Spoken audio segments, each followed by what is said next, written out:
Well, if you were at Bulldog Stadium in Burke-Burnett on Friday night, you may have noticed a wrecked car parked out front. A man who lost his son in a street racing accident put his son's car on display to educate others. Lauren Linville spoke with Jason Sapula about how he's able to do this. Lauren, what keeps him from what he says taking the car to the junkyard and never looking at it again? Well, Jaron, as you can imagine, looking at the car is a constant reminder. But Sapula says if that's what it takes to make sure this doesn't happen again, he'll continue doing it.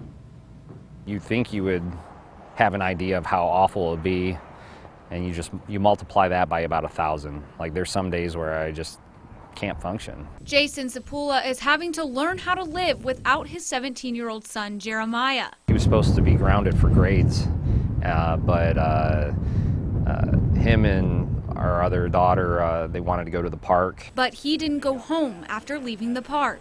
The boys decided they were going to race, and from what we were told by the kids, they didn't even get to the race. Jeremiah went back into Burke, got some gas, and then he was just,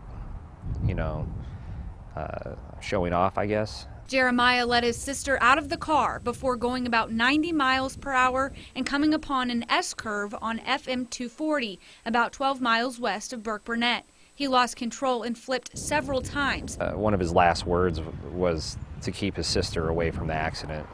Even though he was, hurt really bad, he was still thinking about her, which is kind of a testament of his character. That was the kind of kid he was. Jeremiah died of internal bleeding. I don't think that was on my son's mind, and I don't think it's on kids' minds, and they don't think that it could happen to them. Sapula went to the Burke-Burnett High School principal asking to do something.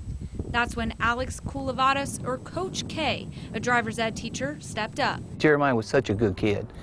And so when it happened, it was pretty quiet at school. Everybody was pretty upset. But it sparked an interest in my students of finding out why. He also decided to assign his classes to make a brochure on the dangers of speeding, reckless driving, and street racing. My classes came up with what not to do and what to do when your tires go off the roadway. Coach K then took his students to see the car to show something like this is possible. Here's the key. They knew Jeremiah.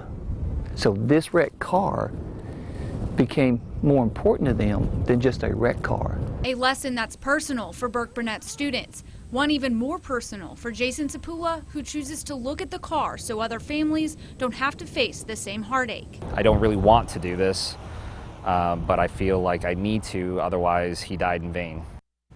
Coach K says this is not just a teenager situation, it's a lesson for all ages. Sapula tells me if he has to buy a trailer and bring the car to other schools who want to teach their students the dangers of reckless driving, he'll do it for his best friend and son, Jeremiah.